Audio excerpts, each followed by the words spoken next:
Ya. Bueno, vamos a Amén, empezar a Señor. orar. A ver si le pido a David, a ver si puede orar para empezar, por favor.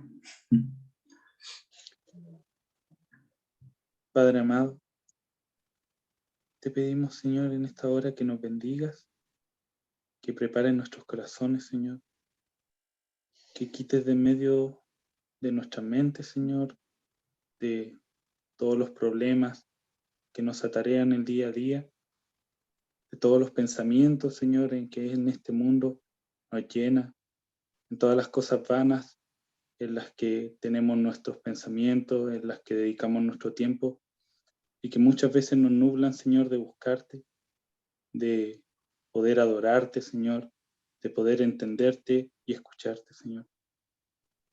Te pido, Señor, que seas consolando primeramente nuestros corazones, que nos bendigas con tu amor, que nos unas, Señor, como hermanos en ti, Señor, que quites de nuestros corazones todo pensamiento, Señor, que esté interfiriendo en poder estar unánime, Señor, en tu espíritu.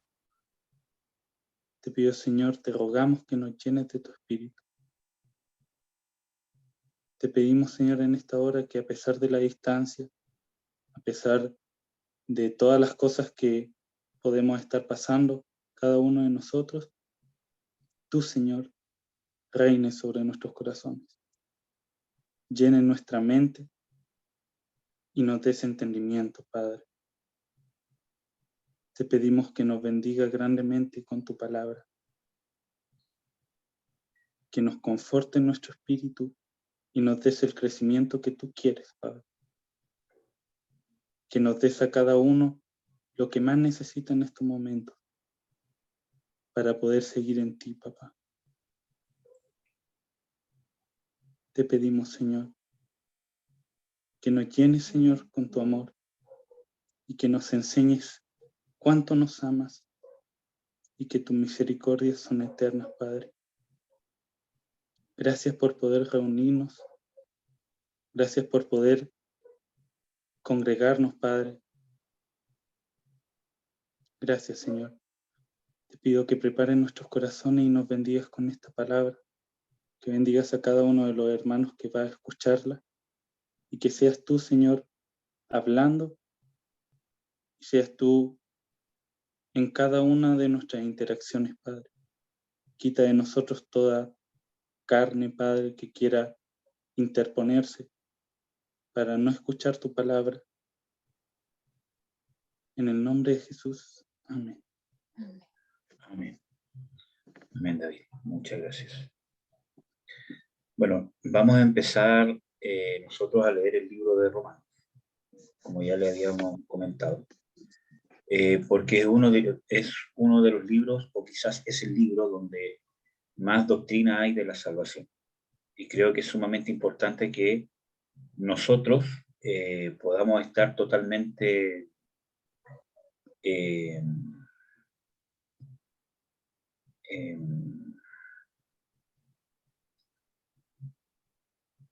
podamos estar totalmente certeros, enseñados, aplicados en cuáles son los fundamentos de nuestra salvación. Entonces, déjeme arreglar aquí una cosa. Entonces, por eso es que es importante el libro de Romanos. Entonces, para poder entender y para poder leer cualquier libro, y en esta oportunidad sí nos vamos a demorar bastante, por lo que estuve viendo, yo estuve preparando este estudio y no alcancé a terminar el capítulo 1. Entonces, nos vamos a demorar bastante porque es un libro doctrinal que nos va a mostrar muchas cosas y nos va a poner fundamentos. Eh,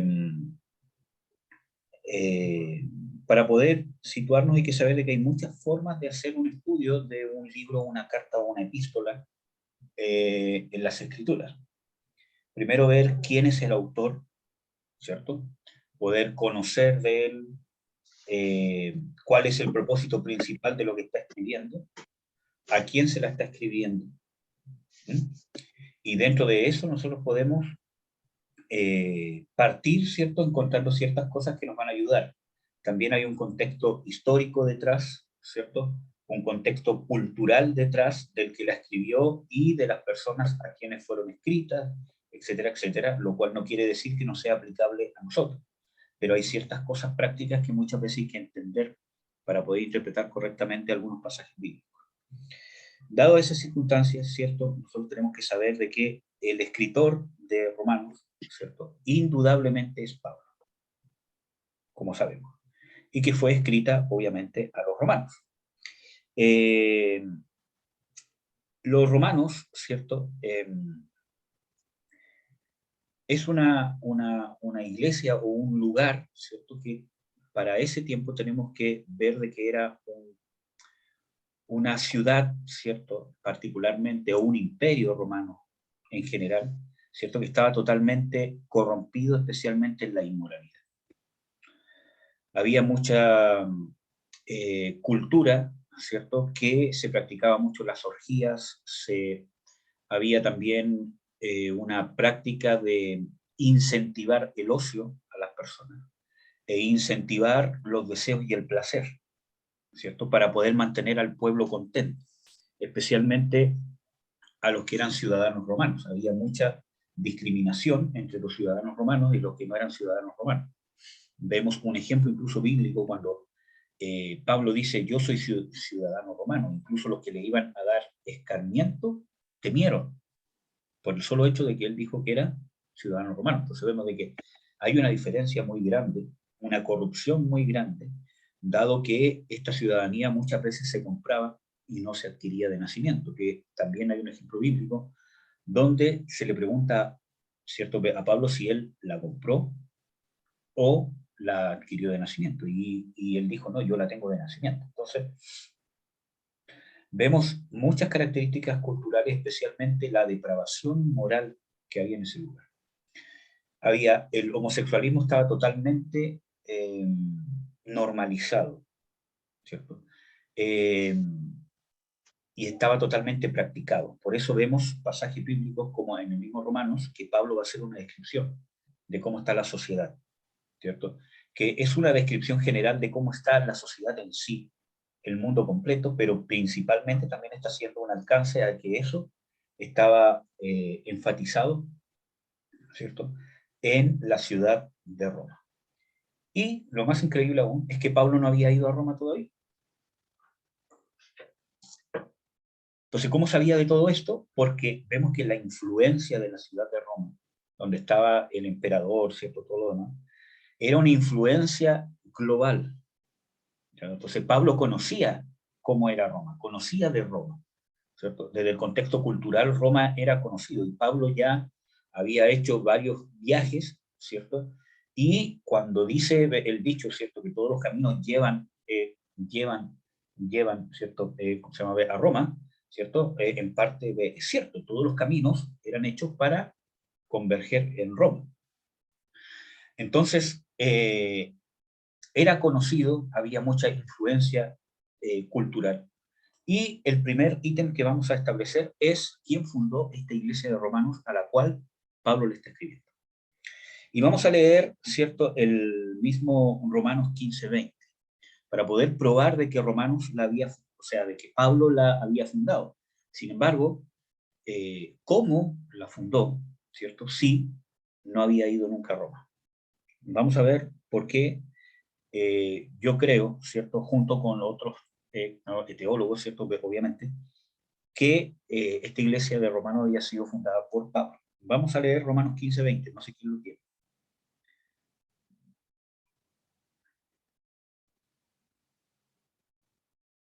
¿No?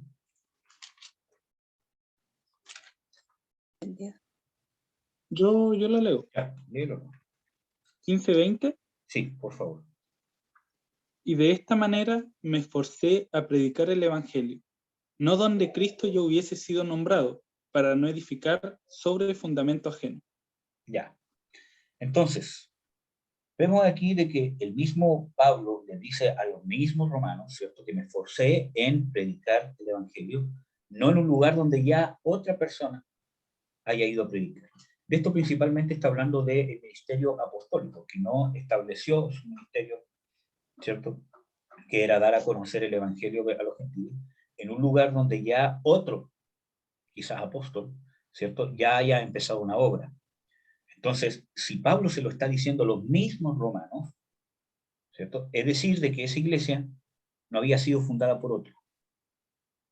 Porque si no, se estaría, ¿cierto?, contradiciendo, diciéndoselo a ellos mismos.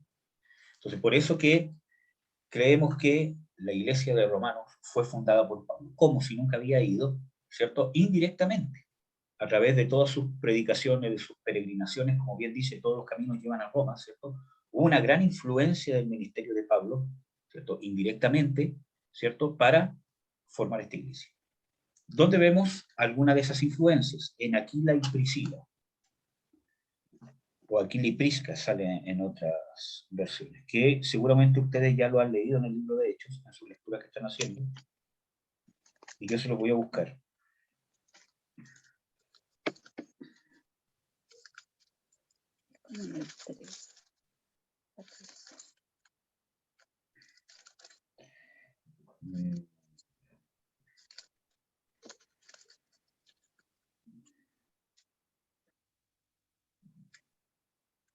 Aquí está.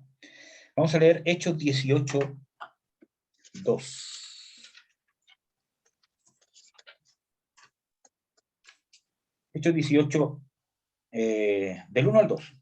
Dice, o del 1 en adelante, dice, después de estas cosas Pablo salió de Atenas y fue a Corinto, y halló a un judío llamado Aquila, natural de Ponto, recién venido ¿de dónde? De Italia, con Priscila su mujer, por cuanto Claudio había mandado que todos los judíos saliesen de Roma. Entonces, ¿de dónde venía Priscila y Aquila? De Roma. ¿Ya? Y fue a ellos. Y como era del mismo oficio, se quedó con ellos. Y trabajando juntamente, pues el oficio de ellos era hacer tienda. Y discutía en las sinagogas, los días de reposo, y persuadía a judíos y a griegos. Entonces vemos aquí que hubo un tiempo que ellos estuvieron juntos. Entonces, de esa manera, ¿cierto? Pablo pudo influenciar indirectamente o directamente sobre estos enviados, ¿cierto?, de Pablo, ¿cierto?, que en este caso sería Aquilas y Priscila.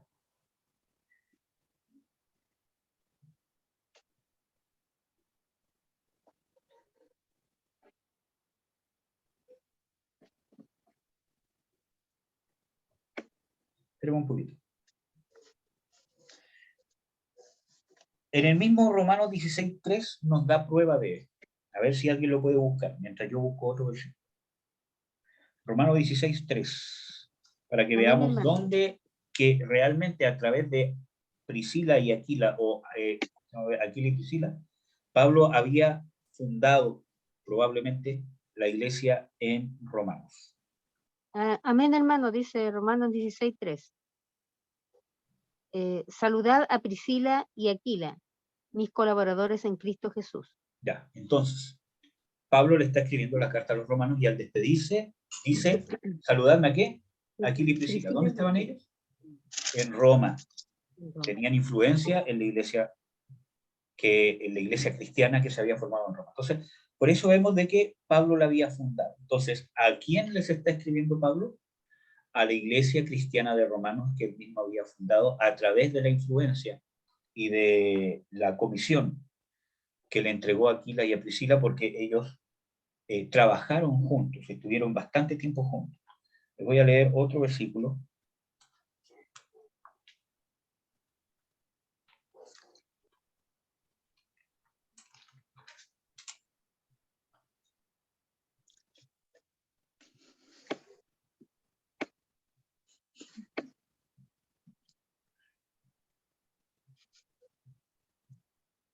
No, eso no más.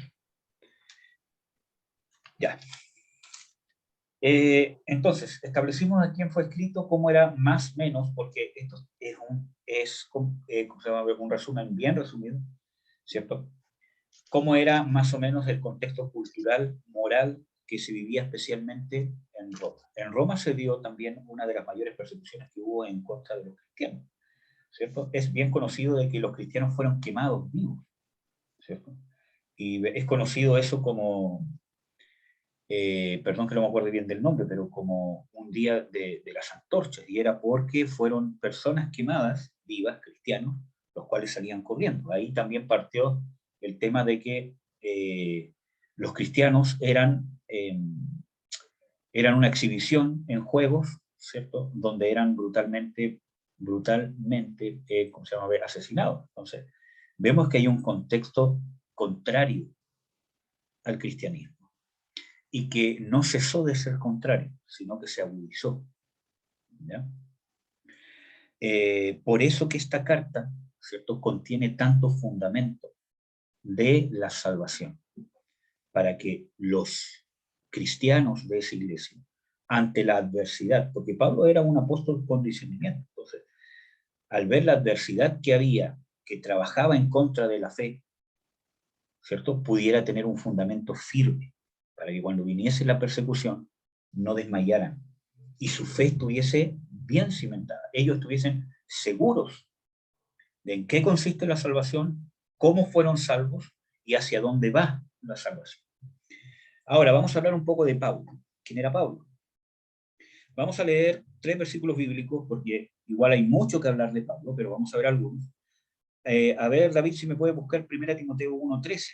Usted, ¿cómo se llama? Mamá, si me puede buscar Filipenses 3. No.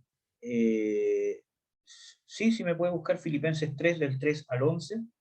Y hermana Freda, si usted puede, si me puede buscar 1 Corintios 15 del 8 al 10. 1 Corintios 15 del 8 al 10. Mamá, Filipenses 3 del 3 al 11. Y David, 1 Timoteo 1:13.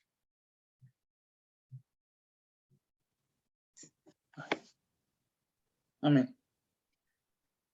Como te rogué que te quedases en Efeso cuando fui a Macedonia, para que mandases a algunos que no enseñen diferente doctrina.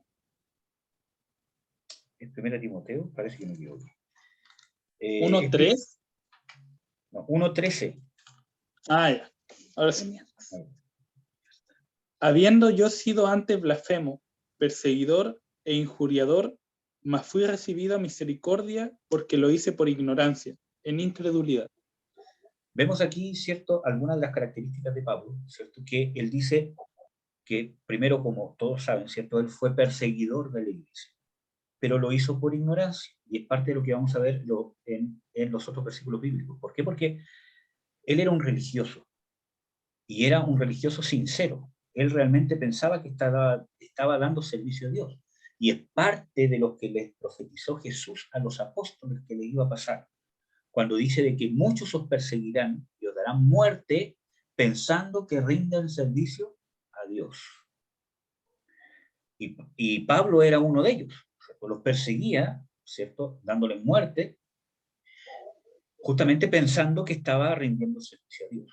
Y vemos de que muchas veces en el libro de Hechos, que no vamos a poder ver todos los versículos bíblicos, pero que él da testimonio de que él lo hacía pensando que estaba sirviendo al Dios de sus padres. Entonces, vemos de que era un religioso, pero sincero. Por eso que ahí dice que lo hizo en incredulidad. Cuando habla de incredulidad era porque no tenía la fe verdadera. Él reconoce que su fe era religión antes de conocer al Señor Jesucristo. Y lo hizo por ignorancia, porque realmente él pensaba que estaba haciendo lo bueno, que no estaba, y que lo que estaba haciendo no era malo. Vamos a leer algunas otras características de Pablo. En Filipenses 3, del 3 al 11. Amén. Dice, porque nosotros somos la circuncisión, los que en espíritu servimos a Dios y nos gloriamos en Cristo Jesús, no teniendo confianza en la carne. Aunque yo tengo también de qué confiar en la carne. Si alguno piensa que tiene de qué confiar en la carne, yo más. Circuncidado al 8º día, del linaje de Israel, de la tribu de Benjamín, hebreo de hebreos, en cuanto a la ley, fariseo, en cuanto a celo, perseguidor de la iglesia, en cuanto a la justicia que es en la ley, irreprensible. Pero cuantas cosas eran para mi ganancia, las he estimado como pérdida por amor de Cristo. y ciertamente aún estimo todas las cosas como pérdida por la excelencia del conocimiento de Cristo Jesús, mi Señor, por amor del cual lo he perdido todo y lo tengo por basura para ganar a Cristo y ser hallado en él, no teniendo mi propia justicia, que es por la ley, sino la que es por la fe de Cristo, la justicia que es de Dios por la fe, a fin de conocerle y el poder de su resurrección y la participación de sus padecimientos, llegando a ser semejante a él en su muerte, si en alguna manera llegase a la resurrección de entre los muertos. Ya. Entonces, aquí vemos algunas características de Pablo, ¿cierto? Primero, quién era y quién es.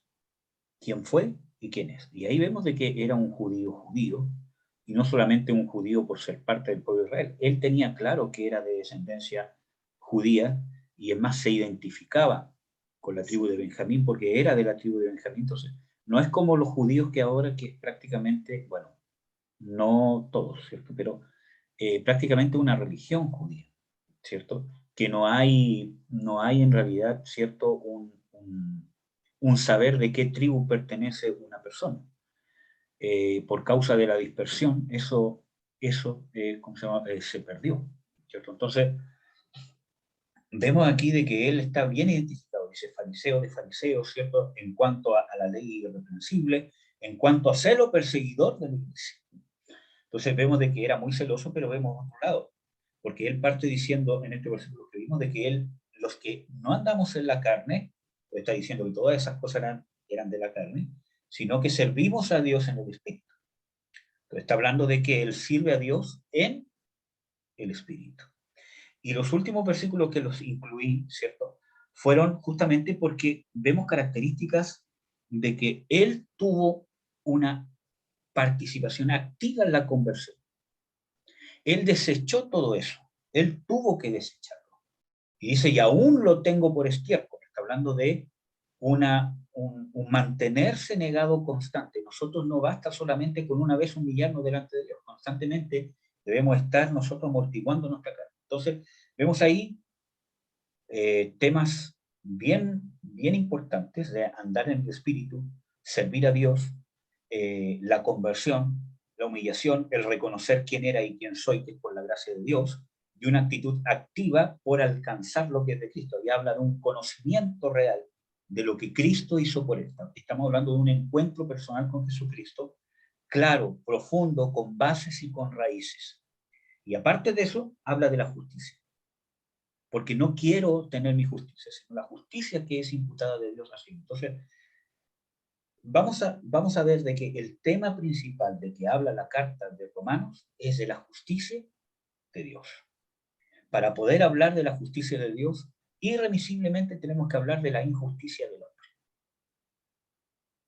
Entonces vamos a ver en los otros días martes, ¿cierto? Que Pablo establece la injusticia del hombre. Claramente, ¿cierto? Y establece que la salvación no puede ser por obra porque el hombre es injusto. No puede salir justicia de él para poder establecer la justicia de Dios. Entonces, es un hombre que conoce, por eso que habla, ¿cierto? Con experiencia de la justicia de Dios, habla de la carne y del espíritu, habla del servicio a Dios, porque es un hombre que lo experimentó. Experimentó una conversión radical que se mantuvo en el tiempo y que lo llevó a ser, ¿cierto?, el siervo de Dios que es, que también lo vamos a analizar en el primer versículo de Romanos, cuando empecemos a leer. Vamos a leer 1 Corintios 15, del 8 al 10. Amén, hermano. Y al último de todos, como un abortivo me pareció a mí, porque yo soy el más pequeño de los apóstoles, que no soy digno de ser llamado apóstol, porque perseguí a la iglesia de Dios. Pero por la gracia de Dios soy lo que soy, y su gracia no ha sido en vano para conmigo. Antes he trabajado más que todos ellos, pero no soy yo, sino la gracia de Dios conmigo.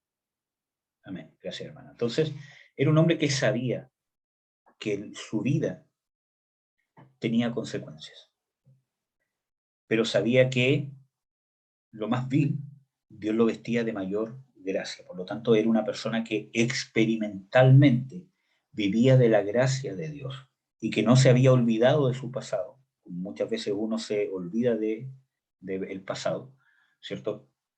No se había olvidado del pasado, sino que lo tenía presente, sabiendo que, porque eso le traía a memoria, que lo que pasaba en su vida era por gracia. Entonces era una persona que sabía que era, porque cuando él dice que es el último como abortivo, no es como muchas veces uno lo hace, que dice es que yo soy el último, es que yo soy el más bajo, cuando muchas veces lo hacemos lo hacemos solamente de diente a labios, pero no reconocemos que realmente somos más viles porque nos sentimos superiores a los demás, sino que lo hacemos para sentirnos más superiores a los demás, que somos más humildes, sino que realmente Pablo sabía que era el último, sabía que había sido injertado al apostolado como un abortivo. ¿Y saben qué significa un abortivo? Porque muchas veces esos versículos son mal interpretados diciendo que Pablo fue el último apóstol, y no está hablando de ser el último apóstol. Cuando dice como abortivo, está hablando de que alguien, ¿cierto?, que fue realmente, que no fue concebido para nacer, que su destino era la muerte, que realmente había sido como alguien que es abortado y que muere. O sea, alguien que no va a la vida por causa de haber perseguido la iglesia. Él entendió, tenía conciencia de que lo que había hecho era grave. Había participado en dar muerte a santos. Entonces, tenía una lucha interna constante y lo único que lo afirmaba era la gracia. Recordar quizás cuánta gente piadosa, él convirtiéndose y dándose cuenta cuánta gente él había dado muerte o consintiendo en su muerte, porque él menciona a Esteban incluso, años después. Entonces, vemos de que era algo que él tenía presente.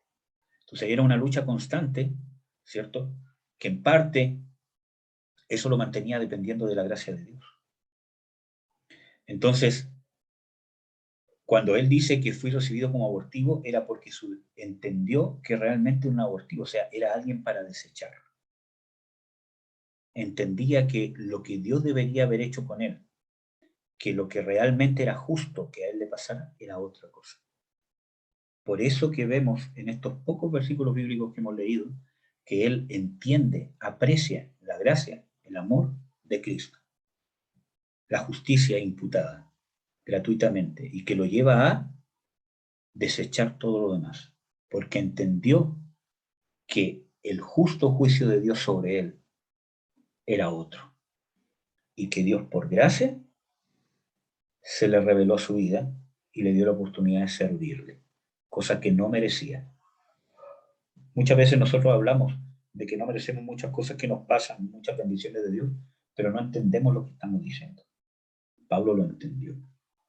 Cuando nosotros entendamos que no merecemos la salvación, que no merecemos tener la oportunidad de entender su palabra, que no tenemos la necesidad o el derecho de tener la unción de Dios, de que el Espíritu Santo esté dentro de nosotros, que nos dé alerta de la maldad.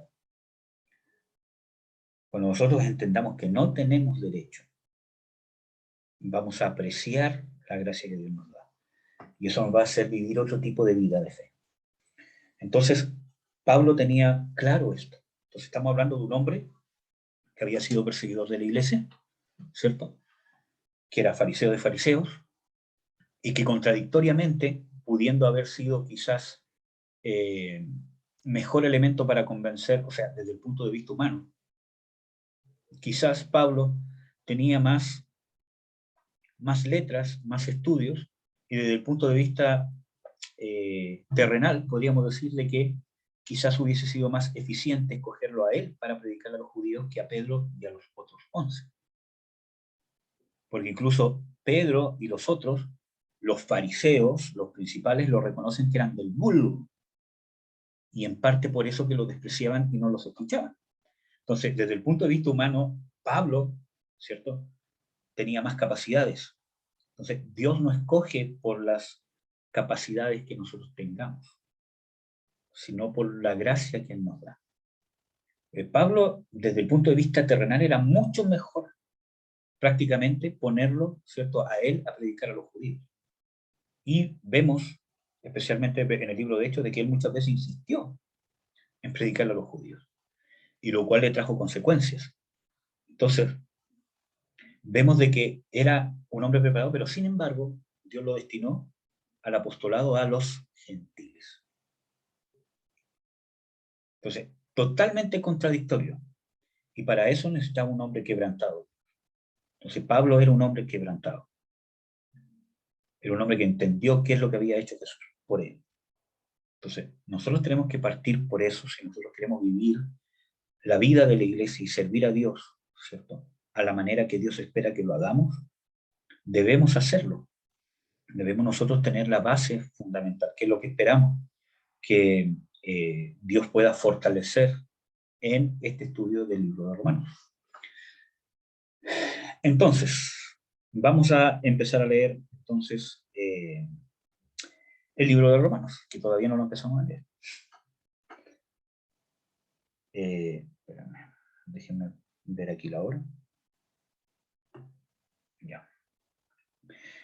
Dice, Pablo, siervo de Jesucristo, llamado a ser apóstol, apartado para el evangelio de Dios. Y nos vamos a detener en el versículo 1. Así va a ser esta lectura, hermanos. Es un estudio más sistemático y más profundo que la otra lectura que hemos hecho. Ya, Pablo, primer punto, siervo de Jesucristo, llamado a ser apóstol, apartado para el evangelio de Dios. Vamos a analizar 4 puntos. Primero, siervo. Segundo, apóstol. Tercero, apartado. Y cuarto, evangelio de Dios. Realmente en el original esa palabra donde sale a ser no existe. Es algo añadido para poder entender el contexto, pero este versículo se debería leer de esta manera. Pablo, siervo de Jesucristo, llamado apóstol, o llamado un apóstol. ¿Ya? Vamos a ver. Primero vamos a empezar con siervo. Siervo viene de la palabra del griego que significa esclavo, voluntario o involuntario. Y vamos a ver, cierto, que es relevante, y por eso quiero ver este tema de ser siervo, por altas cosas. Primero, porque ser siervo es la palabra que significa realmente, cierto, esclavo, como les dije, que puede ser voluntario o involuntario, pero cuando hablamos de un esclavo voluntario o involuntario, hablamos de alguien que se somete bajo el amparo y las órdenes y la subordinación total de otra persona. Es la misma palabra en el griego que se ocupa en Filipenses 2:7, donde dice que Jesús, tomando forma de siervo. Entonces vemos que es voluntario. El servicio a Dios es voluntario. Por eso que cuando dice Pablo, siervo de Jesucristo, estamos hablando de que aunque es esclavo total, que el amo manda y él obedece, se hace esclavo voluntario. Dios no nos obliga a ser siervos, a ser esclavos. Somos nosotros los que nos sometemos a Dios para ser esclavos. Cosa que también vamos a ver que en los otros capítulos Pablo habla.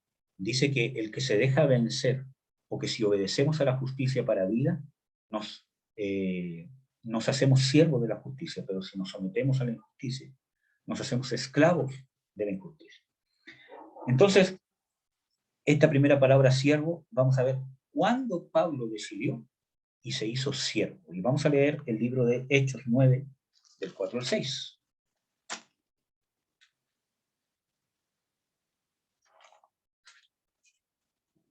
Que es algo que ustedes ya leyeron, tengo entendido, sobre la conversión de Pablo.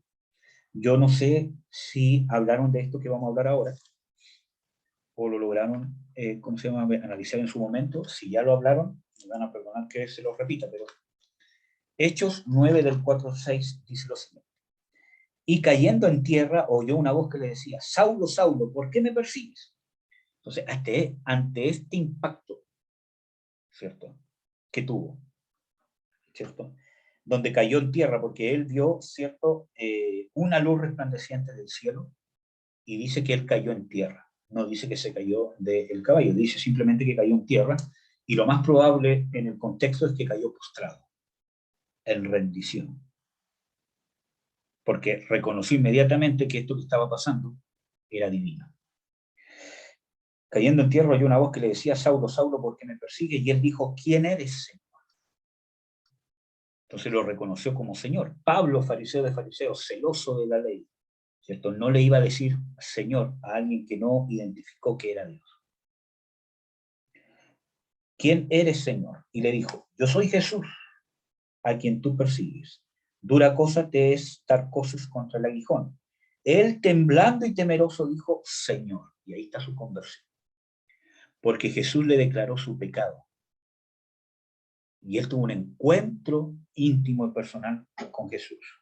Reconoció que todo lo que había hecho iba en contra de Dios, y por eso dice que estaba temblando y temeroso, porque se dio cuenta de que del juicio que debía recibir de parte de Dios. Por eso que estaba temblando y temeroso. Entonces dijo, Señor, ¿qué quieres que yo haga? Y ahí está, se volvió siervo. Señor, salvo. ¿Qué quieres que yo haga? Siervo. Entregó su vida. No solamente como una frase bonita, ¿cierto? Señor, entrego mi vida, haz conmigo lo que quieras, pero cuando Dios me dice, perdona, pide perdón, yo no lo hago. Entonces, ¿a dónde estoy entregando mi vida? Sino que cuando dice, ¿cierto? ¿Qué quieres que yo haga? Y el Señor le dijo, levántate y entra a la ciudad, y le dio órdenes. ¿Por qué? Porque pese al temor que tenía, entendió, ¿cierto? Por revelación del Espíritu Santo, entendió que Dios le estaba hablando así, dándole conciencia, era señal de que ya lo había perdonado. Porque él sabía que merecía la condenación, el juicio, ser exterminado, ¿cierto? Porque era un enemigo de Dios, o estaba actuando como un enemigo de Dios.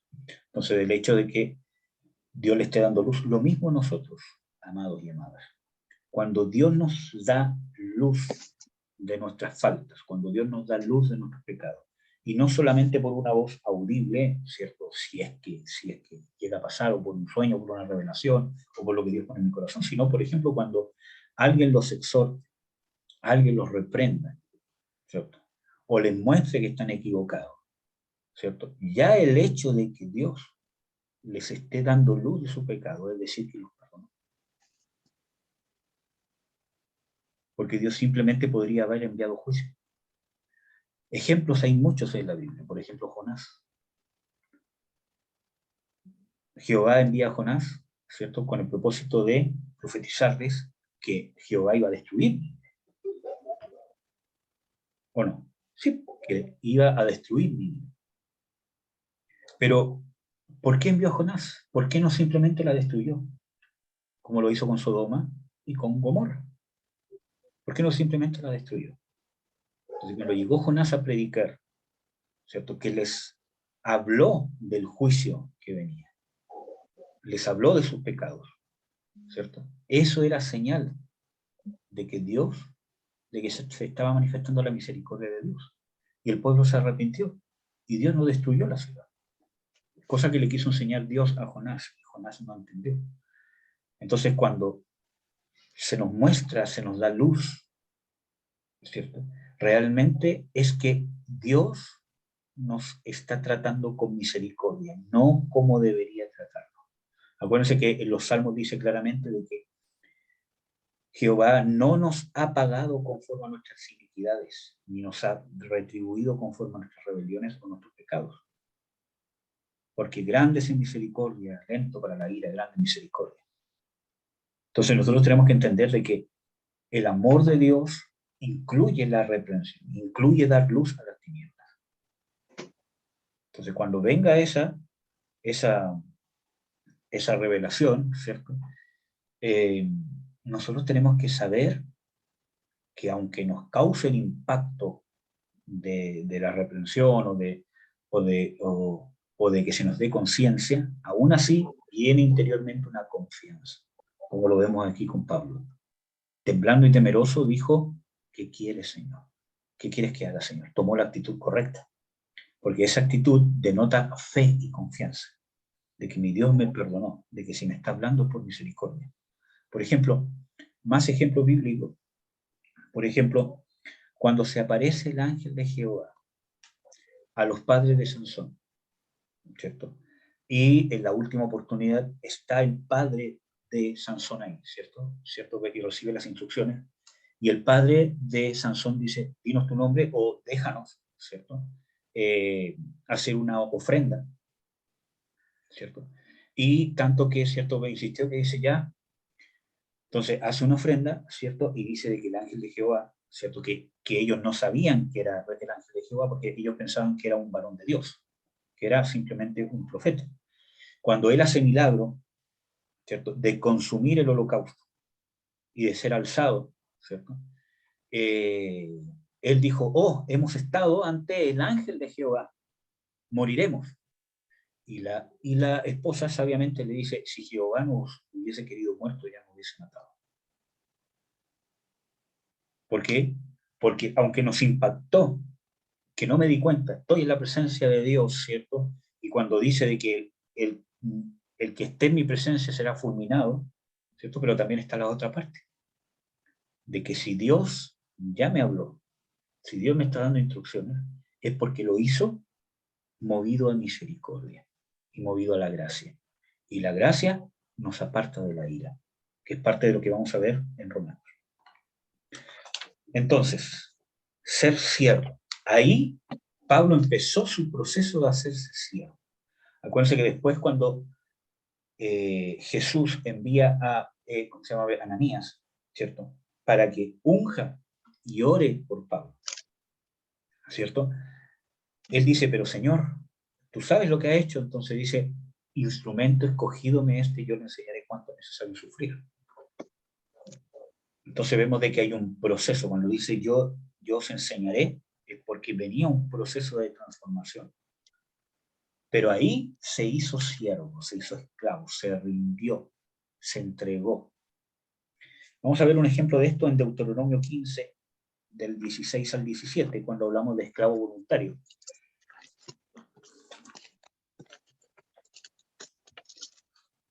Deuteronomio 15, del 16 al 17. Estoy con otra Biblia, así que por eso no me demoro tanto. Deuteronomio 15, del 16 al 17. Si alguien lo quiere leer, léanlo nomás, si no lo leo. Amén, hermano. Deuteronomio 15, Del 16 al 17. del 16. Amén. Si él te dijere, no te dejaré, porque te ama a ti y a tu casa, y porque te va bien contigo. Entonces tomarás una lesna y horadarás su oreja contra la puerta, y será tu siervo para siempre. Así también harás a ti criada, a tu criada. Ya. Entonces vemos acá, esta es la ley, o son algunas leyes sobre los esclavos. Entonces había, primero, cierto, que los del pueblo de Israel podían tomar esclavos, pero que no fuesen del pueblo de Israel, tenían que ser extranjeros. Pero había muchas situaciones donde dice de que si alguna persona del mismo pueblo está en una mala situación y se te vende como esclavo para poder subsistir, ¿cierto? Porque no tiene cómo subsistir, lo dejarán ir libre al séptimo año, que era parte de la ley de los esclavos. Pero dice, si él dijere, como dice aquí, no te dejaré porque te ama a ti y a tu casa. Ahí estamos hablando de una esclavitud voluntaria. Y porque le va bien contigo, entonces tomarás una lesna, le harás un hoyo en la oreja, ¿cierto? Y esa será señal de que él decidió ser tu esclavo por siempre. Entonces, es esclavo, pero esta vez es voluntario. ¿Por qué? Porque lo ama. Entonces, ¿cómo nosotros vamos a poder tener esta actitud de siervo, ser verdaderos siervos de Dios? Cuando nosotros amemos a Dios. Porque dice, y Él te ame, y porque le vaya bien contigo. Entonces, a medida que nosotros vamos recibiendo el amor de Dios, nos vamos dando cuenta de cuánto nos ama Dios, va a nacer de nosotros un querer ser esclavos, querer ser siervos de nuestro Dios. Amén.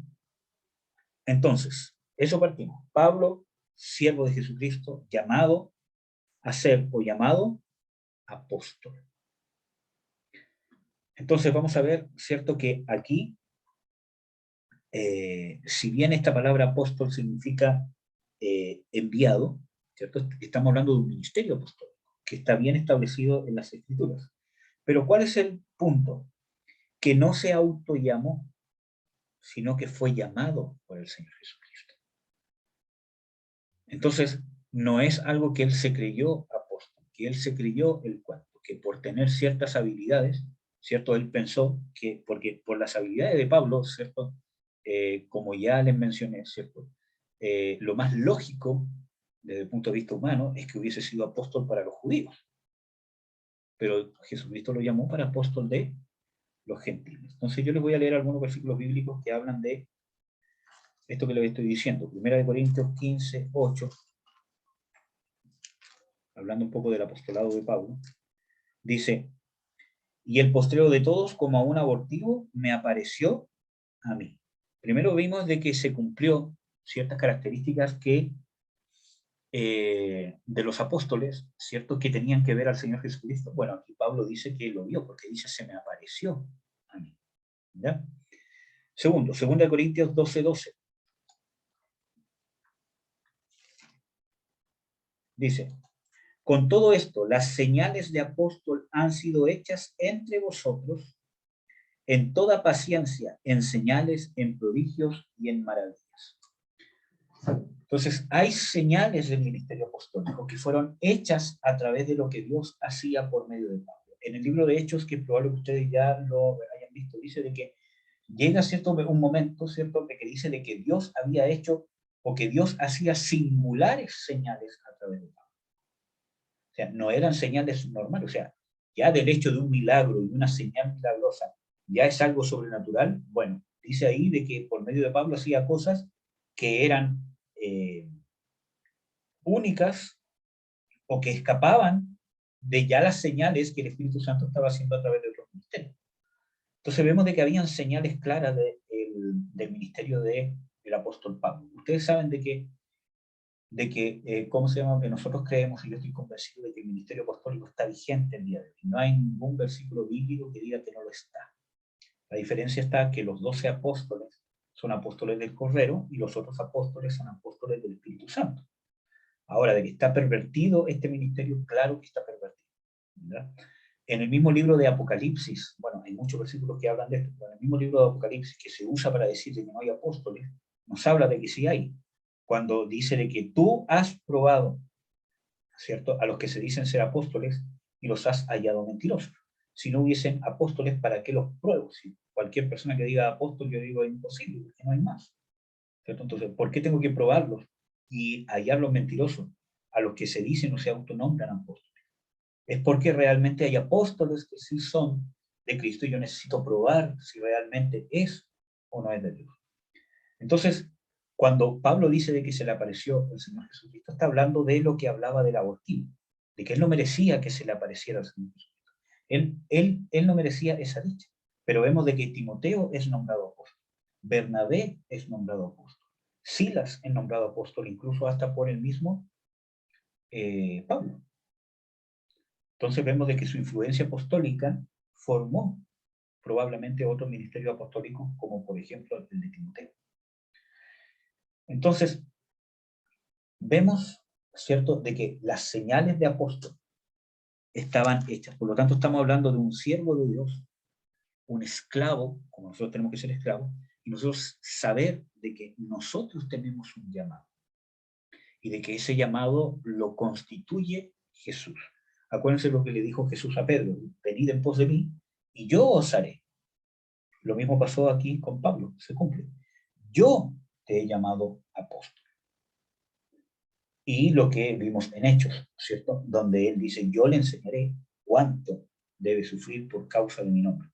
Entonces, está hablando de que ese proceso era el proceso de formación del ministerio de Pablo al cual Jesús lo había llamado. El proceso de su formación de apostolado. Porque partió predicando y fue perseguido inmediatamente. Entonces, vemos, ¿cierto?, que las señales de apóstol. ¿Qué señales del apostolado? Dice, las señales de apóstol han sido hechas entre vosotros en toda paciencia, en señales, en prodigios y en maravillas. Y hay más versículos bíblicos que hablan, por ejemplo, de que muchas de las señales, principalmente el ministerio apostólico, se caracteriza por la autoridad que tiene en contra de los demonios.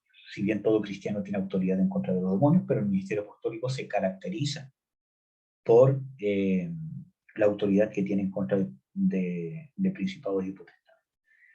Bueno, vemos entonces de que siervo, llamado, nosotros tenemos que conocer nuestro llamado, descubrir nuestro llamado. Y vamos a hablar más adelante de los llamados principales y del llamado posterior, que es para servir a Dios. Nosotros servimos, Dios nos da identidad, pero es Jesús el que hace eso. Nosotros tenemos que ir en pos de Jesús. Cuando Jesús le dijo eso a Pedro, seguidme, o, ¿cómo se llama?, venid en pos de mí y yo os haré, está diciendo, sed discípulos. Crezcan. Aprendan de mi palabra. Aprendan a vivir. Cambien su manera de vivir. Aprendan a ser hijos, aprendan a ser padres, aprendan a ser esposos, aprendan a renovar sus pensamientos, a cambiar sus pensamientos, purifiquen su mente, purifiquen sus procesos mentales, su razonamiento, su forma de razonar, su forma de ver la vida, su forma de percibir las cosas, su forma o sea, desde lo más profundo a lo más externo. Cambien, conviértanse, vuélvanse a mí, y yo lo usaré. Entonces, ese es el proceso que nos va a llevar a poder cumplir nuestro llamado. Y dice, apartado para el Evangelio de Dios. Y esa palabra apartado quiere decir que era escogido para un propósito. Nosotros tenemos que tener claro para qué hemos sido escogidos. ¿Para qué te llamó Dios? ¿Para qué te salvó? Para ser siervo. ¿Y para qué? Entonces, tenemos que, ¿cómo se llama?, tenerlo claro. Entonces, dice que él fue apartado. Y el ser apartado, que hoy día estaba viendo, ¿cómo se llama?, un estudio, habla de dos cosas. Apartarme es separarme, ¿cierto?, de el otro entorno, ¿cierto? Yo me aparto, me separo y me dedico a otra cosa. No es solamente apartarme. Muchas veces como cristianos pensamos de que simplemente apartarme del mundo y no ser igual al mundo basta. No es eso. Yo me aparto del mundo, no soy igual al mundo para un propósito. ¿Qué es lo que dice después? Apartado para. Yo me aparto en santidad para usarlo para algo, para una cosa, para dedicar mi vida a hacer otra cosa. Me aparto, o sea, el tiempo que ya no uso en las cosas del mundo lo tengo que invertir. ¿Para qué? Tengo que encontrar ese propósito para el cual hemos sido escogidos. Y ese propósito es el Evangelio de Dios. Todos tenemos ese llamado. Y obviamente este Evangelio de Dios, ¿cierto?, habla de buenas nuevas. ¿Cómo yo voy a dar buenas nuevas? ¿Cierto? ¿A quién yo le doy buenas nuevas? A alguien que no tiene buenas nuevas. Por eso que el Evangelio de Dios inevitablemente tiene que llevar consigo la conciencia de la real condición del hombre. Lo vemos en el mismo ejemplo de Pablo en el libro de Hechos, donde habla, ¿cierto?, de que Dios, habiendo pasado los tiempos de esta ignorancia, ¿cierto?, ha dado la salvación a todos los hombres y le ha demandado, ¿cierto?, a todos los hombres en todos los lugares que se arrepientan. Entonces, vemos de que el Evangelio irremisiblemente lleva esa parte. El mismo Jesús lo predicó. El mismo Pedro dijo, sed salvo de esta perversa generación. Vamos a ver un poquito de este Evangelio de Dios. ¿A qué se refiere? Buenas nuevas, entonces, y inevitablemente lleva la revelación de parte de Dios de que, porque el mundo cree que está en buenas nuevas, que no necesita buenas nuevas, o las buenas nuevas que busca son muy diferentes a lo que proclama el Evangelio. ¿Por qué? Porque si yo no le doy a entender de que no está viviendo buenas nuevas, ¿cómo va a poder recibir las buenas nuevas? Que es el significado de la palabra Evangelio. Por eso que muchas veces yo les he hablado desde que partimos con esto de formando ¿cómo se llama? Discípulos, lo primero que les he partido hablando, ¿cierto? Es de que nos demos cuenta de que estamos destinados, o que estábamos destinados a la condenación eterna, y que no hay nada que hacer. No teníamos nada que hacer, y no tenemos nada que hacer. Ni por cuanto le lloremos a Dios, ni por cuanto le pidamos perdón, y todo lo demás. Si Dios no nos hubiese perdonado de antemano en la cruz, y no hubiese decidido querer manifestar su gracia, su misericordia a nosotros, por mucho arrepentimiento que tuviésemos en nuestro corazón, no tendríamos derecho a que nuestros pecados fuesen perdonados. Es Dios el que nos quiere perdonar, que nos da la posibilidad de alcanzar el perdón de Dios. Y es una diferencia bastante profunda entender eso, ¿cierto? Entonces, el Evangelio de Dios se basa en eso. Vamos a leer algunos versículos bíblicos. Vamos a leer hartos versículos bíblicos para hablar un poco del Evangelio de Dios, porque una de las cosas que define el libro de Romanos es qué es el Evangelio, hacia dónde apunta el Evangelio. Y el Evangelio habla de la justicia de Dios. Justicia de Dios en comparación con la justicia del hombre, justicia de Dios que no puede alcanzar el hombre, y justicia de Dios atribuida por gracia al hombre. Lo vemos también en la obra del Espíritu Santo, que el mismo Señor Jesucristo dijo. El Espíritu Santo dará conciencia de pecado, que primero, de la injusticia del hombre. De pecado, justicia, y cuando habla de justicia está hablando de que el hombre no puede alcanzar esa justicia por causa del pecado. No tiene cómo borrarse, no tiene cómo sacarse los pecados y ya no puede. No hay vuelta. Pero dice por cuanto voy al Padre. Y también está hablando de que el mismo Dios le atribuyó su justicia. ¿Cómo? Haciéndose hombre. Y cumpliendo la justicia de Dios. Y redimiéndonos. Entonces, ahí está hablando de lo mismo del Evangelio. Vamos a leer Marcos 1.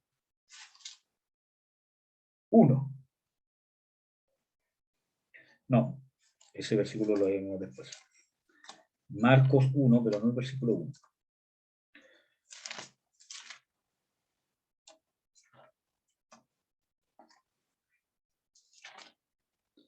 Marcos 1, versículo 14 y 15. A ver si alguien lo puede leer.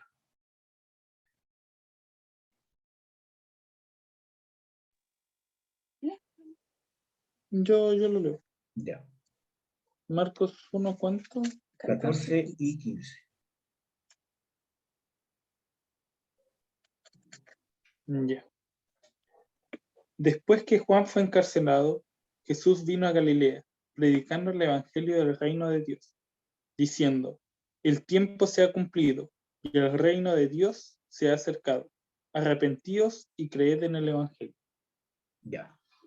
Entonces, vemos aquí, ¿cierto?, que el evangelio de Dios, ¿cierto?, está hablando del evangelio del reino. Jesús partió predicando el evangelio, ¿cierto? ¿Y qué fue lo que dijo?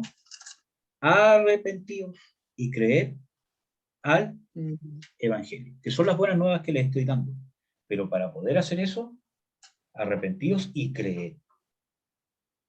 Como ya lo sabemos, no vamos a ahondar tanto en esto porque es un tema que ya hemos hablado mucho, por más de un año por lo menos. Pero sí vamos a leer los textos bíblicos para que quede fundamento de que Jesús predicó el evangelio del reino de Dios. Por ejemplo, que cuando dice en el versículo 3 de Romanos 1, dice acerca de su Hijo.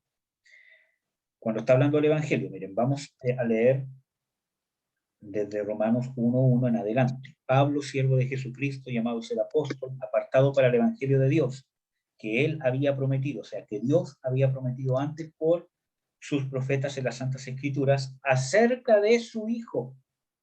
Entonces, el evangelio de Dios es acerca de ¿qué? De Jesús. está centrado en Jesucristo.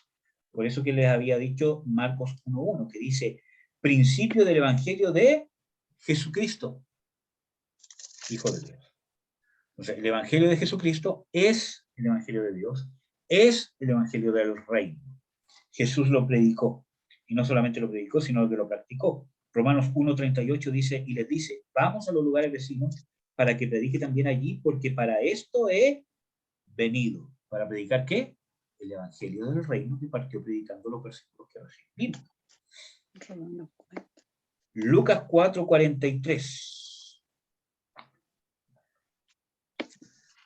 Lucas 4:43 dice lo siguiente. Mas, él les dijo que también a otras ciudades es necesario que anuncie el Evangelio del reino de Dios, porque para esto he sido enviado. Entonces, ¿para qué fue enviado Jesús? Para predicar el Evangelio del reino. Y parte de esa predicación era su muerte y su resurrección.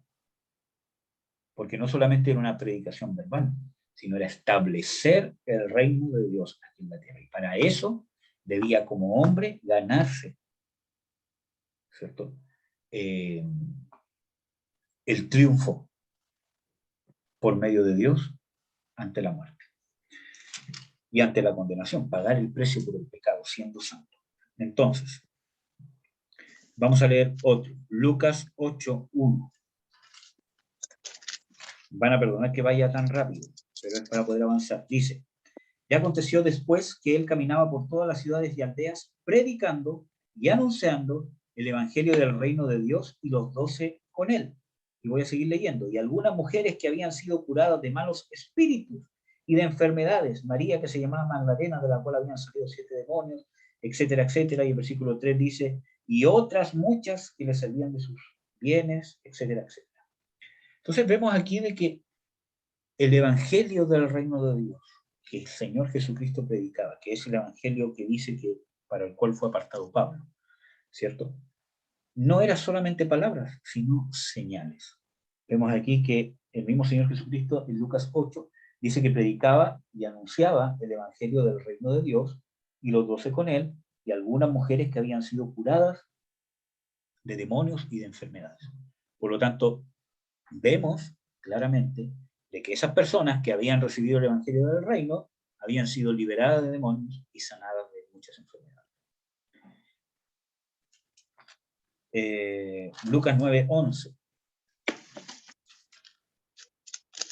dice lo siguiente, y como lo entendieron la gente, le siguieron y él las recibió y les hablaba del reino de Dios y sanaba a los que tenían necesidad de cura. ¿Ya? Y vamos a volver a Marcos 1, pero versículo 39, que dice lo siguiente, y predicaba en las sinagogas de ellos en toda Galilea y echaba fuera los demonios.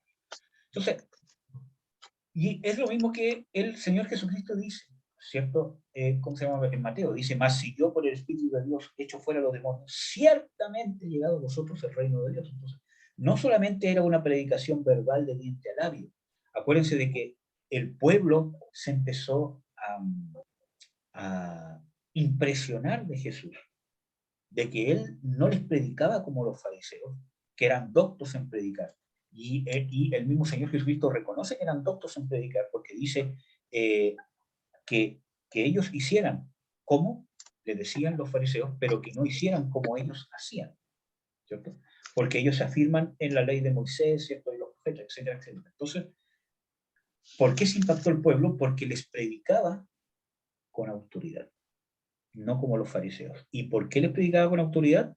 Porque no solamente era elocuente en lo que enseñaba, que concordaba con las escrituras, que tenía cierta facilidad para enseñar, porque muchas veces uno cree de que les enseñaba con autoridad era porque yo soy hijo de Dios, ¿cierto? Y si yo digo que esto es así, es porque es de esta manera, uy, tiene autoridad, es como si realmente supiera de lo que está hablando.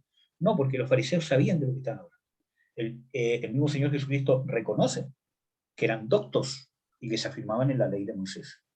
Y es más, él da el consejo, hacer como dicen que hagáis, pero no hagáis como ellos hacen. O sea, no sigan su ejemplo. Entonces, ¿a qué se está refiriendo? Con que la gente era impresionada porque les predicaba como quien tiene autoridad, porque tenía autoridad sobre las enfermedades, sobre los demonios, y sobre los pecados. Cuando presentan ante Jesús al paralítico, ¿cierto? Él dice, hijo, tranquilo, tus pecados te son perdonados, ¿cierto? Porque discernió, ¿cierto?, la fe de los que lo trajeron y lo que había en el corazón del hombre. Y también cuando él discierne por medio del Espíritu Santo que los demás estaban entre sí, ¿cierto?, diciendo, ¿quién es este? Si solo Dios puede perdonar pecados. Y él dice, para que veáis que el Hijo del Hombre, y ahí está hablando como hombre, tiene autoridad de perdonar pecados, le dijo al paralítico, levántate, toma tu lecho y anda. Diciéndole, ¿qué es más fácil? ¿Cierto? Decirle a esta persona, tus pecados son perdonados, o que se levante y que ande. Entonces no solamente tenía autoridad sobre enfermedades, sobre demonios, sino tenía autoridad sobre el pecado. Entonces, vemos, ¿cierto?, que esta impresión que tuvo el pueblo de quién tiene autoridad era porque el evangelio del reino que predicaba venía con autoridad. Y eso viene con su testimonio de sus hechos. Acuérdense que él dice, viene el príncipe de este mundo y él no tiene nada. Él dice públicamente al frente de todos los judíos, escribas, fariseos y todo lo que los perseguían para matarlo, incluyendo los demonios que estaban dentro de ellos, dice, ¿quién me redarguye de pecado? Ese era el momento para que un fariseo, un escriba, quien sea, dijera, nosotros te escuchamos decir esto, tú pecaste en esto, tú eres aquí. Y ese también era el momento para que los demonios dijeran algo. Entonces no es una autoridad que solamente viene porque Dios me dio autoridad, ¿cierto? Como que muchas veces nos creemos, es que me ungió Dios, me envió a predicar, me envió a hacer esto, por lo tanto yo voy confiado y está bien tener esa fe, pero tiene que ir acompañada, ¿cierto?, de una vida consagrada y en santidad a Dios, de una vida dependiente de la gracia de Dios. Entonces, vemos de que Jesús dice, el príncipe de este mundo nadie tiene en mí, y dice, nadie me puede redarguir de pecado, y nadie lo hizo. Entonces, esa autoridad que tenía, no solamente era de lo que hablaba, o porque él sentía una super fe, ¿cierto?, de que como el Padre le había dicho antes, dice, voy. Sino que venía con un trabajo de justicia y santidad. Porque él cumplió la justicia de Dios en toda su vida. Entonces, vemos de que el Evangelio de Dios que menciona Pablo en Romanos 1 es el Evangelio del Reino. Y que este Evangelio lleva todas estas cosas detrás. Lleva estas señales. Por eso que se movían estas señales en Pablo también. Porque también se había entregado a vivir una vida entregada a su Dios. Que nació de haber entendido la gracia que había tenido con él. Nosotros tenemos que entender la gracia que Dios ha tenido con nosotros. Y es parte de lo que vamos a ver en Romanos, que nos habla de la injusticia del hombre. Y después pone la justicia de Dios.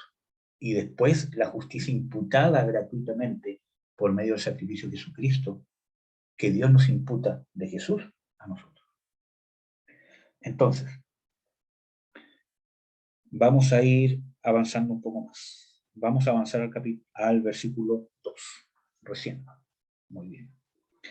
Dice, el Evangelio de Dios que él había prometido antes por sus santos profetas en las Santas Escrituras, acerca de su Hijo, nuestro Señor Jesucristo, que era del linaje de David según la carne, que fue declarado Hijo de Dios con poder según el Espíritu Santo por la resurrección de entre los muertos, y por quien recibimos la gracia y el apostolado para la obediencia a la fe en todas las naciones por amor de su nombre.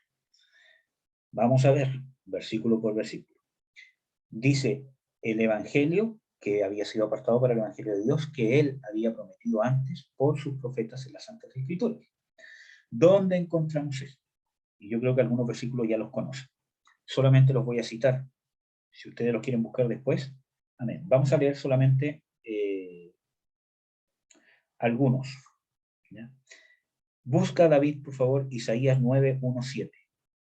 ¿Dónde Dios había prometido este Evangelio acerca de su Hijo?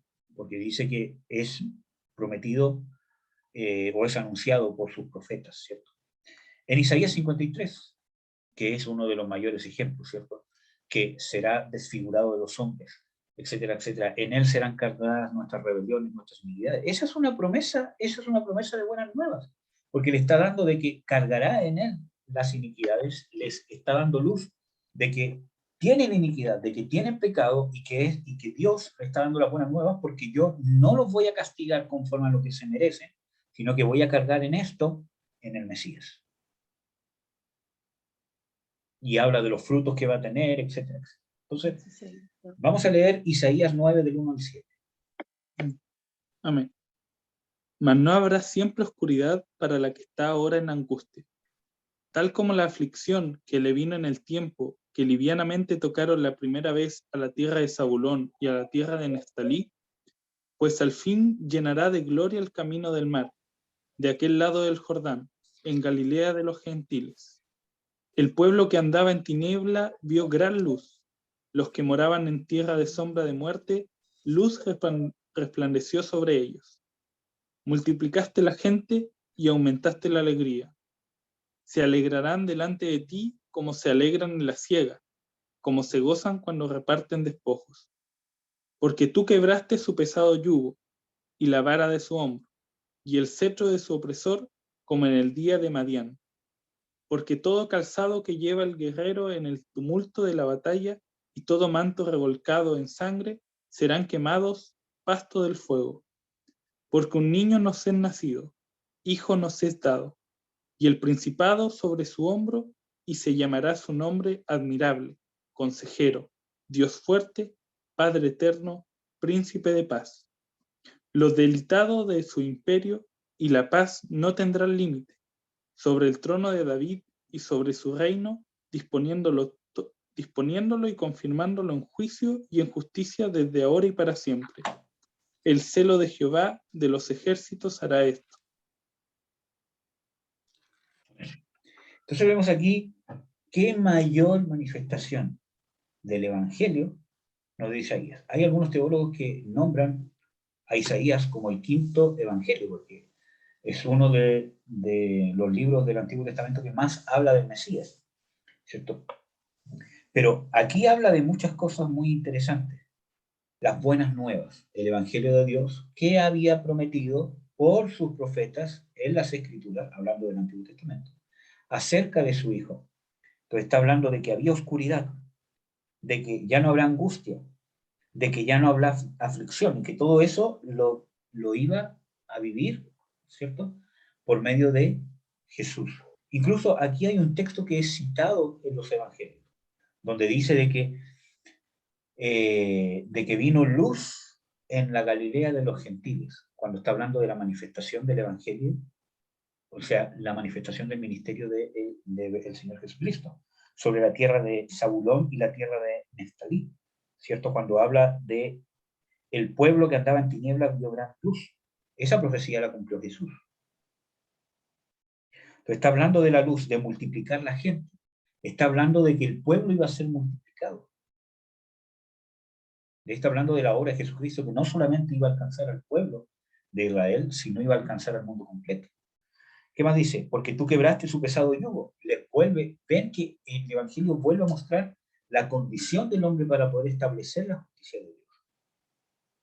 Entonces, quebraste su pesado yugo de la vara de su hombro, el cetro de su opresor. Ahí está hablando de la liberación de Satanás. Jesús vino a derrotar a Satanás. Lo que más ministró Jesús fue liberación. Si ustedes leen el Evangelio de Marcos, se van a dar cuenta que Marcos resalta mucho la liberación de demonios. El otro día estaba conversando, ¿cómo se llama? Con Marcela, ¿cierto? Y ella me inspiró para hacer un ¿cómo se llama? Estudio, ¿cierto? Donde ella dice, ¿por qué el pueblo de Israel estaba tan lleno de demonios? ¿Por qué estaba tan enfermo? ¿Por qué había tantos enfermos? ¿Por qué había tantos paralíticos, tantos mancos, tantos cojos, tantos mendigos, tantos ciegos, tantos leprosos, tantos endemoniados? Sí, si uno lee con detalle el ministerio de Jesús, fueron miles y miles endemoniados. Entonces dice, pero ¿cómo? Entonces hay muchos factores y parte del cumplimiento de una de las maldiciones sobre el pueblo de Israel. que quiero buscar esos versículos bíblicos bien, ¿cierto? De que habla de que el pueblo de Israel, por causa de sus pecados, iba a ser centro de chacales y de bestias, que se está refiriendo a demonios. Entonces hubo un ensañamiento de Satanás en contra del pueblo de Israel al él haber pecado y haber quebrado el cerco de protección que Dios había puesto alrededor de ellos. Por eso Jesús vino a arrebatárselo a Satanás. Y no solamente el pueblo de Israel, sino el mundo completo. Por eso que dice, viene el príncipe de este mundo. Y también dice, el príncipe de este mundo ha sido juzgado. No dice el diablo que tiene tomado al pueblo de Israel solamente. El príncipe del mundo ha sido juzgado. Entonces, lo vemos también en Colosenses 2, ¿no es cierto? Del 12 al 13, cuando habla, del 13 al 15, cuando habla de que estando muertos en pecados, nos dio vida juntamente con Cristo, perdonándonos todos los pecados, cancelando el acto de los decretos que había en nuestra contra, quitándola de medio, clavándolo en la cruz, y despojando a los principados y a los potestades, los exhibió públicamente, triunfando sobre ellos en la cruz. Entonces, vemos ese proceso de derrotar a Satanás. Lo dice el mismo Hebreos 2, ¿cierto? Donde dice de que él participó de lo mismo. Habiendo todos participado de carne y sangre, él participó de lo mismo, ¿cierto? Para destruir por medio de la muerte al que tenía el imperio de la muerte y poder liberar a los que por el temor a la muerte estaban sujetos a servidumbre durante toda la vida o sujetos a esclavitud. Entonces, dice de que para esto vino Cristo, para deshacer las obras del diablo, y un montón de versículos más que hablan de la victoria de Jesús en contra de Satanás. Entonces vemos de que cuando habla de el cetro de su opresor, no solamente habla de los opresores carnales, como por ejemplo el pueblo de Israel, que entendía que el Mesías lo iba a venir a liberar del opresor del Imperio Romano. Pero tenemos que entender que detrás del Imperio Romano, detrás de Poncio Pilato, detrás de Herodes, detrás de todos los que habían detrás, ¿cierto? Habían principados. Vemos ejemplos bíblicos de que detrás de reinados que no son de Dios, se mueven principados, demonios. Por ejemplo, que es algo que ya hemos visto harto, pero cuando ora Daniel, ¿cierto? Y él empieza a ayunar, orar. Viene el ángel Gabriel, llega, ¿cierto? Y él dice, mira, cuando tú te dispusiste en tu corazón a buscar el rostro de Dios, yo fui enviado, pero no pude llegar inmediatamente, ¿cierto? Y fue cuando Daniel hizo un ayuno, ¿cierto? Sino que se me opuso el príncipe de Persia. Entonces, ¿cómo un hombre terrenal se va a poder oponer a un ángel? Obviamente era un demonio, era un principado, era una potestad demoníaca, y dice de que el arcángel Miguel lo tuvo que venir a ayudar. O sea, no era cualquier cosa ese principado. Entonces vemos de que detrás de todas estas cosas se movían y se mueven demonios, los cuales fueron vencidos por causa de el Señor Jesucristo. Entonces, aunque el pueblo de Israel veía a sus opresores naturales, también detrás de eso había demonios. Y no es de extrañar, hermanos, si el mismo Satanás habló por boca de Pedro para tratar de entorpecer y tentar al Señor Jesucristo para que no fuese a la cruz, ¿cómo no lo va a hacer con gente, cierto, que no tiene nada que ver con Dios? Y que más está en abierta oposición. Entonces, vemos esta promesa del Evangelio, ¿cierto? Y lo ratifica porque un niño nos es nacido, hablando estrechamente del Señor Jesucristo, que era Dios encarnado. Por eso dice, Padre eterno, príncipe de paz, Dios fuerte, lo dilatado de su imperio, está hablando de su eternidad. Entonces, está hablando de que iba a venir en juicio y en justicia desde ahora y para siempre. El celo de Jehová de los ejércitos hará todo esto. ¿Ya? Entonces, vemos anunciado este evangelio. Otros versículos bíblicos que no los vamos a leer, pero sí los voy a nombrar. Deuteronomio 18, 15 y 18 y 19. Moisés mismo, que es un versículo que también es citado en los evangelios. Moisés dice, Dios os levantará después de mí otro profeta como yo, a él oiréis. Y dice que el mismo Dios dice, si a él no lo oyereis, ¿cierto? Esa persona me tendrá que rendir cuentas, hablando del Señor Jesucristo. Evangelio, las buenas nuevas de que iba a venir otro profeta que era el Mesías.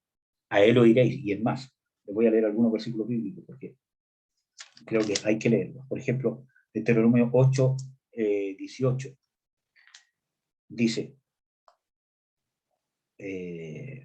parece que noté mal la cita. No es 8, es 18. Yo me equivoqué, aquí está. Dice, profeta le suscitaré de en medio de sus hermanos como tú, y pondré mis palabras en su boca. Ahí está hablando del Mesías. Pondré mis palabras en su boca. ¿Qué dice en Juan 1? Dice de que Él nos reveló. Él nos ha dado a conocer al Padre. Y es más, ¿qué dice Jesús? Yo no hablo nada de mí mismo. Lo que oigo, hablo. Y Él da muchas referencias a que Él había sido enviado del Padre y que le estaba hablando las palabras del Padre. Entonces, dice, pondré mis palabras en su boca y Él les hablará todo lo que yo le mandare. Lo mismo que cumplió el Señor Jesucristo. Yo no hablo de mí mismo. Lo que oigo, hablo. Lo que veo, hago. Más será que cualquiera que no oyere mis palabras, que Él hablare en mi nombre, yo le residenciaré, ¿verdad? O le resistiré. O tendrá que rendirme cuentas, creo que dice en la versión 1960. Entonces, se predicó el Evangelio. Entonces, aquí se cumple lo que está citando Pablo. Hay muchos versículos más que hablan del Evangelio. Otro ejemplo, por ejemplo, es Génesis 3:15.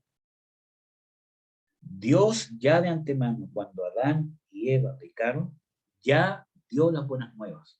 Cuando le dice a la serpiente, y pondré enemistad entre tu simiente y su simiente, ¿cierto? Te herirá la cabeza y tú le herirás el calcañar. No está hablando de la mujer, no se está refiriendo a María, por favor, de ninguna manera, porque está hablando de que la simiente, no las simientes ni las generaciones, sino que de la genealogía de esta mujer iba a nacer la simiente. ¿Y quién es la simiente de Dios, según la misma escritura? Jesús. Pablo lo explica, el mismo Génesis lo explica, ¿cierto? Pablo lo explica claramente, de que la simiente es Jesús.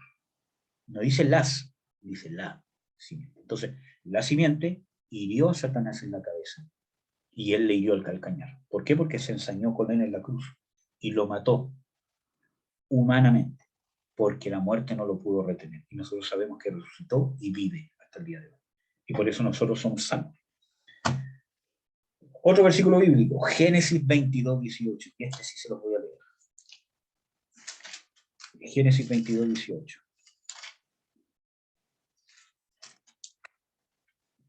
Dice lo siguiente.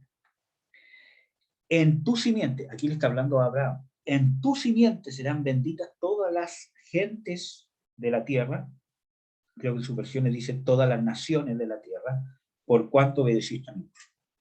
Aquí hay mucho que podríamos hablar, pero ya sabemos que se está refiriendo al Señor Jesucristo. El tema que quiero probar de que en el Antiguo Testamento, desde el Génesis, Dios estaba evangelizando.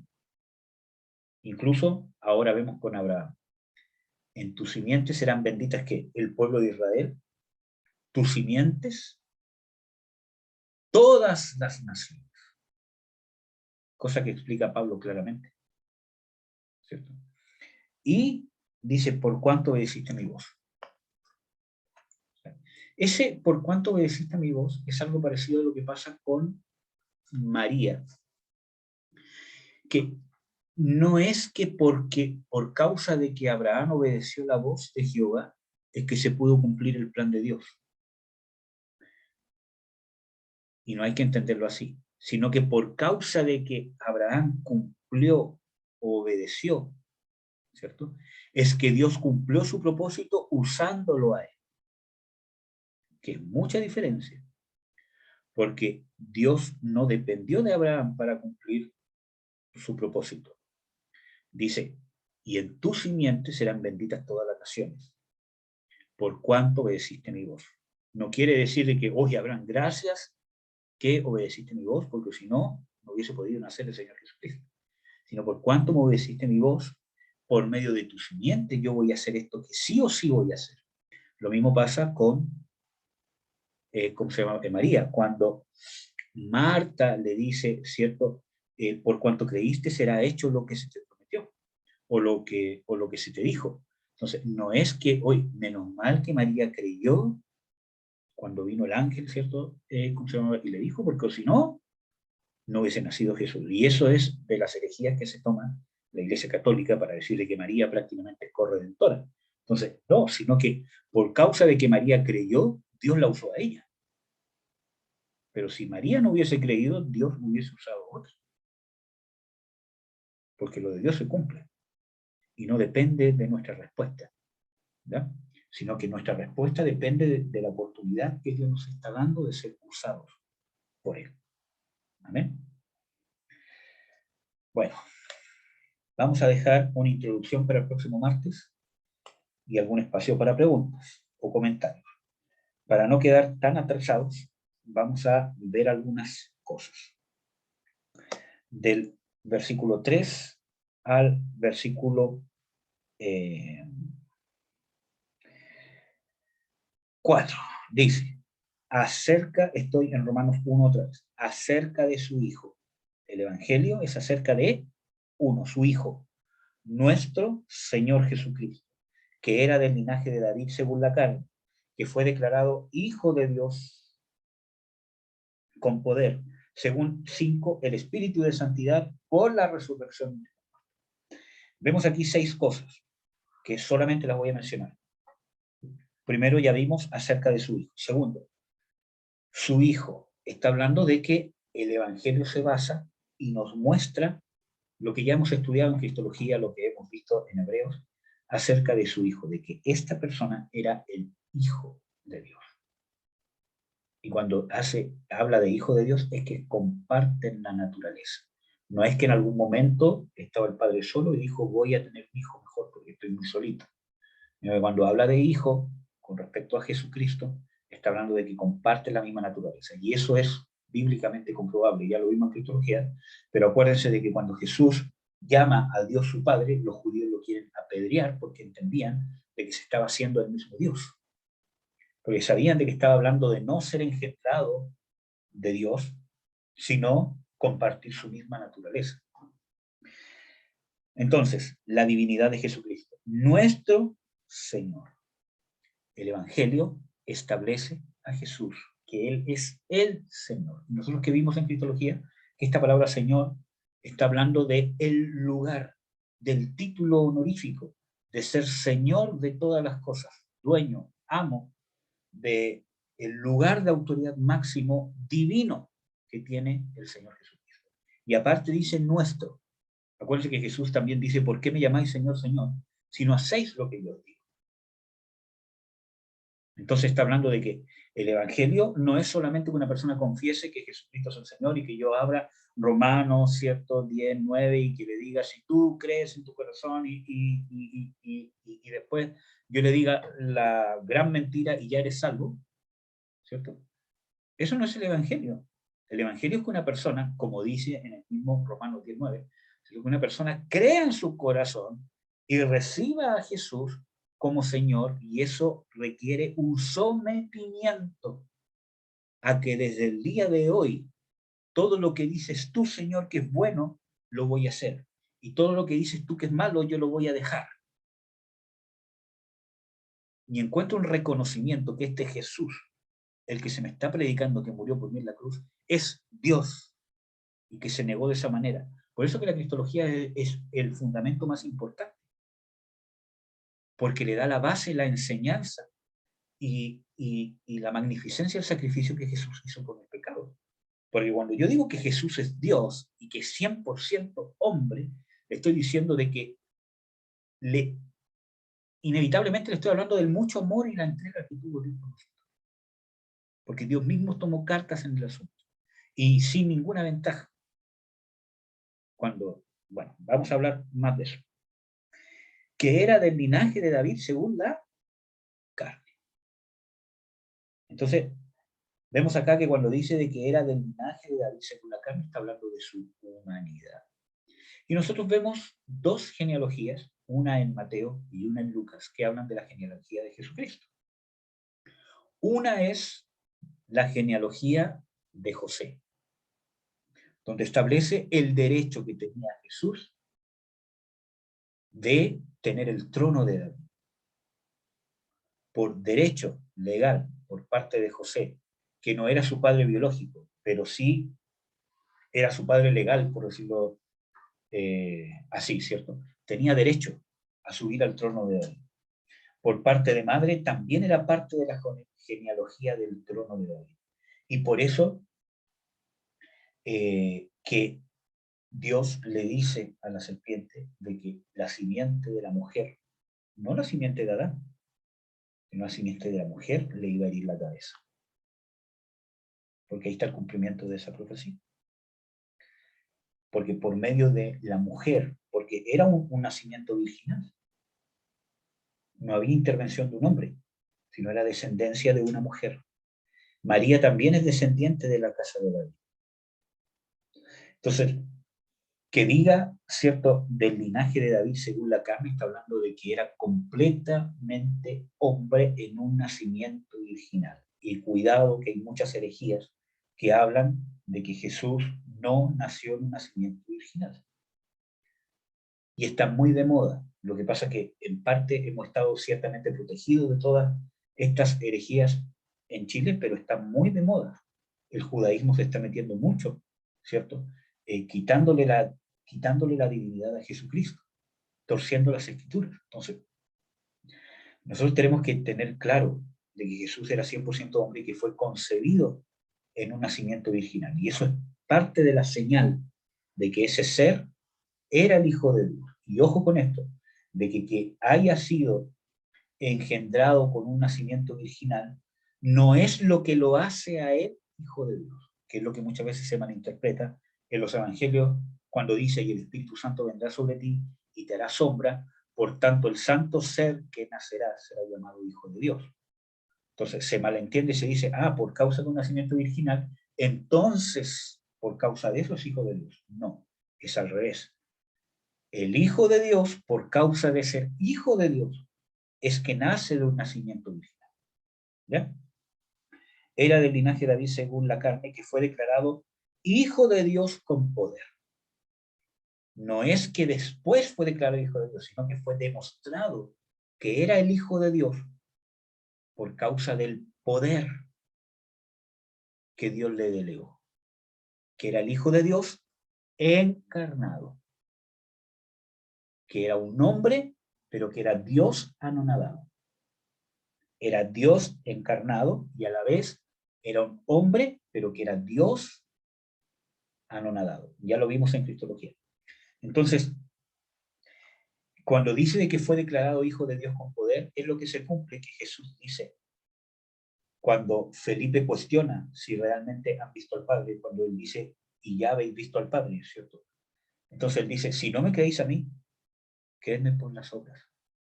Porque ese poder que Dios le había delegado a él como hombre era señal de que él era el Dios encarnado.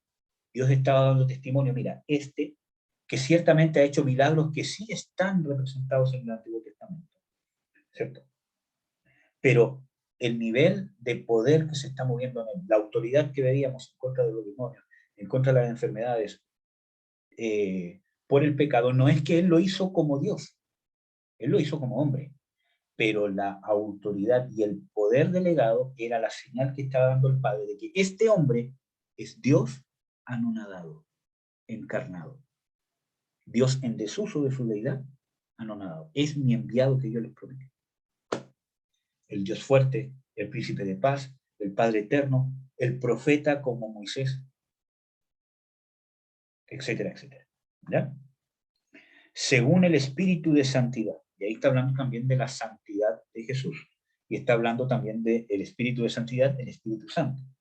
Entonces vemos aquí, incluso vemos en el Evangelio de Dios, la obra del Dios Trino, que es parte de el otro estudio que ya vimos, ¿cierto? El Dios, que vimos el estudio de la Trinidad. Entonces vemos el actuar de las tres personas de la deidad. Dios, el evangelio que había prometido, el evangelio que predicó en el Antiguo Testamento. Jesús que cumplió, vivió, vivificó ese evangelio, y el Espíritu Santo. Y dice, por la resurrección de entre los muertos. Y con eso quiero terminar.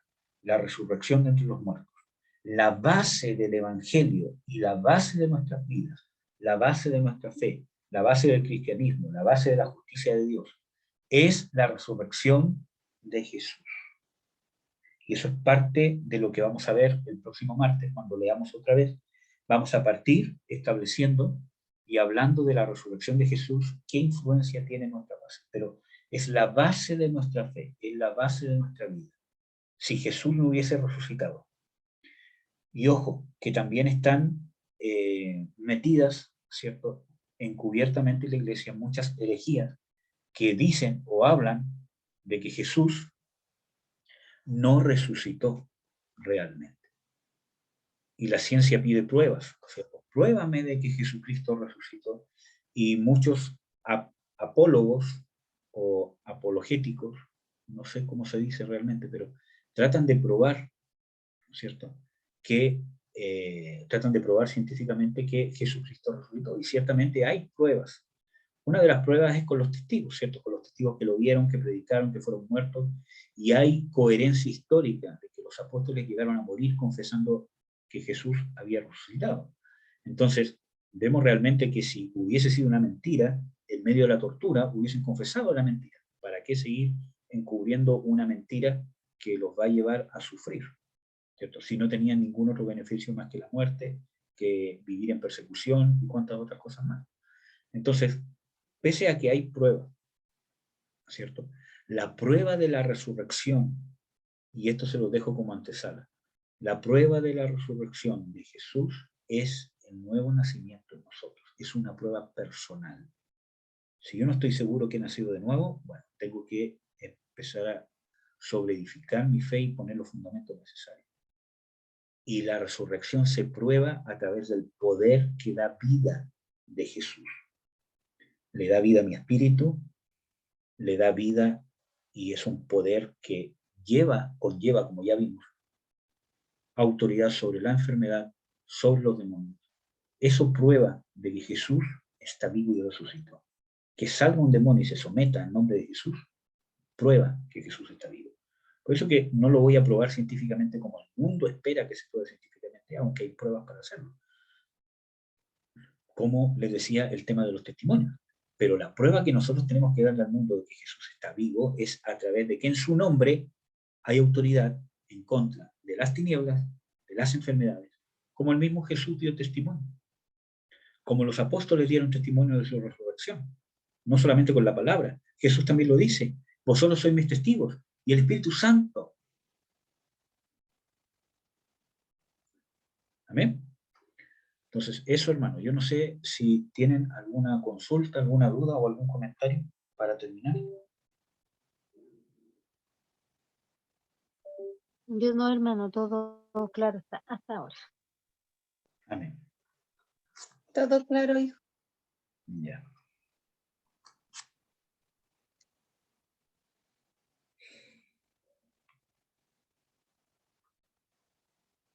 Ya, vamos a orar entonces. Señor, en el nombre de Jesús te bendigo, te doy las gracias, Señor, por poder tener esta oportunidad de reunirnos. Te ruego, Señor, que pongas en nosotros, Señor, la importancia, Señor, que tiene el estudio de este libro que estamos estudiando, la trascendencia que tiene en nuestra vida. Te ruego, Señor, que esto pueda ser provechoso para nosotros, que hagas fortalecer nuestro espíritu a través del estudio de tu palabra, que nos des unción y revelación, Señor, para que esto transforme nuestras vidas, afirme nuestra fe, ponga fundamento en nuestra manera de vivir, a nuestra manera de pensar, Señor, y a nuestra manera de relacionarnos contigo y con nuestros hermanos y con él. En el nombre de Jesús de Nazaret. Amén. Amén. Amén, amado.